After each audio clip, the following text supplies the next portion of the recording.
at mag-harvest na tayo. Kaso lang po mga kababayan, ang problema dito ay grabe, sobrang mura ang palitan ng kamatis ngayon. Sobrang mura ang bili ng mga kamatis natin ngayon mga kababayan. Hanggang ngayon ay 200 pa rin, no?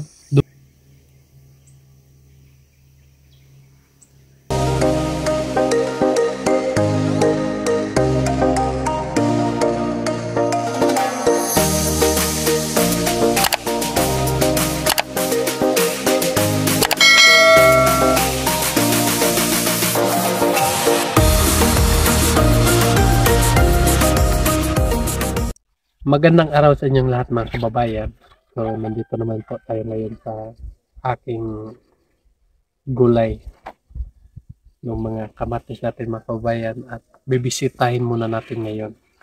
Kasi po ay matagal na ako din nakapunta, mga ilang linggo na.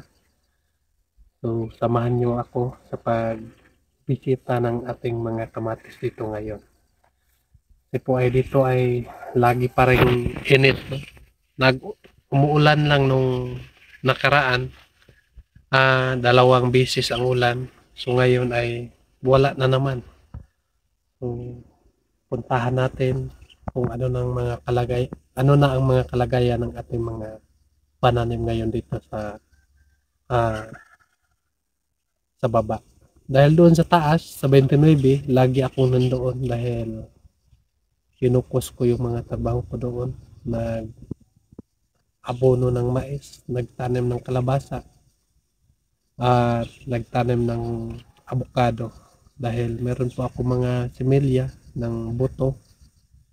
So diniretso ko na pagtanim doon sa lupa yung mga buto. So, yun ang ginawa ko doon. So mamaya na naman ay pagkatapos ko dito at pupunta naman ako doon sa taas kasi nandoon yung mga kababayan ko, yung kapatid ko nandoon din. So, inuna ko muna dito pagbisita dahil matagal na nga hindi ako nakabisita dito. So, kayo na mga kababayan, samahan nyo na lang ako at bisita lang yung mga tanim.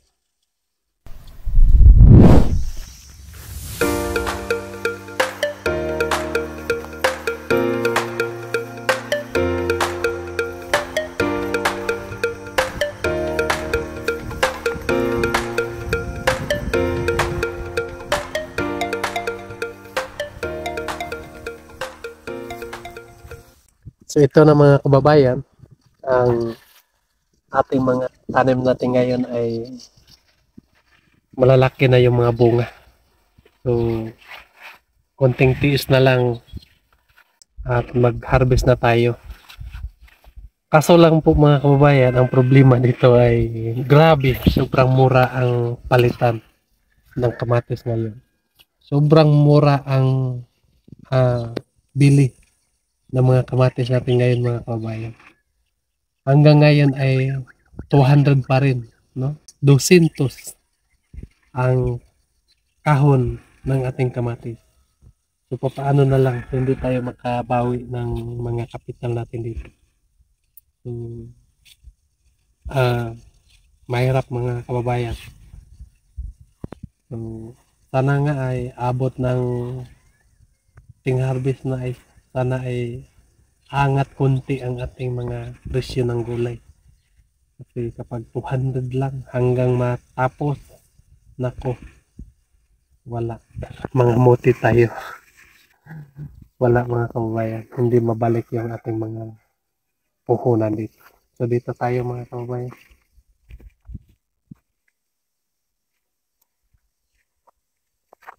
Sa sobrang init ay kailangan ng parang nag-ano na, yellow na yung mga dahon ng kamatis.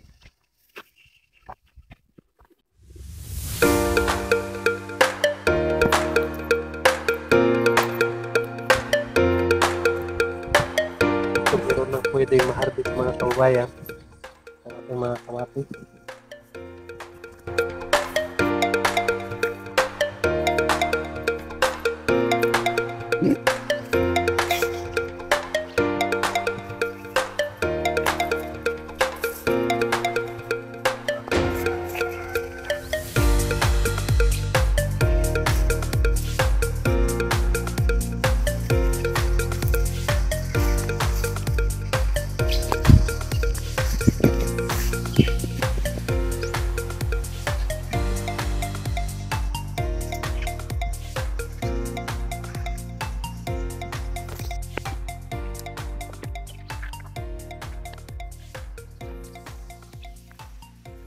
ito po yung mga kasama namin mga kababayan, nag-spray ng para sa pangpatay ng uod.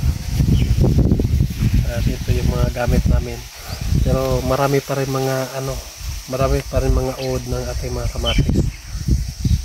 Kailangan siguro palitan natin yung medicine para sa mga uod ng kamatis.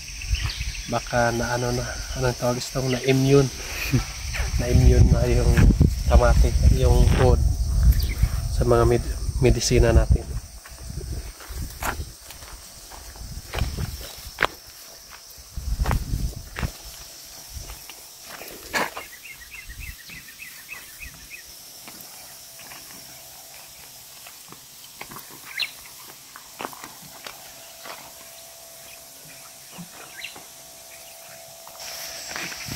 So dito mga kababayan ay maayos naman yung mga kamatis natin dito. Kahit walang ulan pero okay pa rin. Pero doon lang sa taas ay parang hindi maganda kasi sa init doon sa taas. Pero dito ay maayos naman dito. At yung mga bunga ng kamatis natin at medyo malalaki na mga kababayan yung mga bunga ng ating kamatis. Siguro mga ngayong pizza 15 o pizza 20 ay mag-umpisa naman tayo mag-harvest ng ating kamatis. At sana nga ay aangat pa yung presyo ng kamatis natin, kasi kapag 200 lang ay sobrang malulugi na talaga tayo. Hindi na makabalik yung ating kapital ng ating mga gulay. So yun, ipakita ko muna sa inyo yung ating mga tanim dito mga kababayan.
Yun mga kababayan, nakita na natin yung sitwasyon ng ating mga tanim dito. So maraming mga nasisira nga bunga ng kamatis dahil sa uod. So siguro magpalit tayo ng ibang klaseng pang-spray, dahil yung in-spray namin yung mga lanit, yung iba pa ay hindi binabaliwala lang sa mga od, no? Kailangan tayo magbili ng ibang medisina kasi ayaw na nila itong medisina na binili namin kasi nandito pa rin yung mga od ng ating kamatis. So yung binili namin ay yung lanit lang at saka may iba pa doon nga binili namin pero hindi pa rin, nandito pa rin yung mga od ng kamatis. So bibili na tayo ng iba para maano natin itong kamatis. Mabuo. So dito sa kabila mga kabayan, ito yung bago. Hindi pa masyadong malalaki yung mga bunga. So doon sa kabila ay ito yung nakaunang pagtanim, unang tanim namin. So yun ay malapit na ma-harvest. At sana naman ay angat pa yung presyo. So yan lang mga kababayan. At sa inyong lahat nga nagasubaybay ng aking vlog. Maraming salamat sa walang sawa ninyong pagsuporta sa akong video. So dito muna tayo ito muna ang aking vlog sa inyo. Ipakita sa inyo yung mga kaganapan ko dito sa bundok.